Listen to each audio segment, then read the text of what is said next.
How to stop someone using your Spotify account if you have added someone as a member on your Spotify. How you can remove it or how you can change password for your Spotify account. Now this is my homepage on the application of Spotify. I will simply click on the right top corner of the screen, that is my account setting. So now this is my account setting. I can manage my subscription, edit profile, recover playlist, address, and many more. You have to scroll down to the bottommost corner of the screen and click on edit login methods. From here you can see the current login method is my Google account. So I simply have to remove peoples from my account that are linked.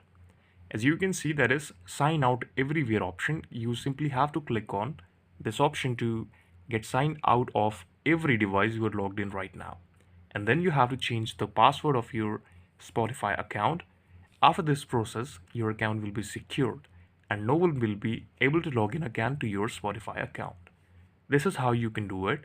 Thank you so much for watching the video and please subscribe to the channel for watching more updates like this.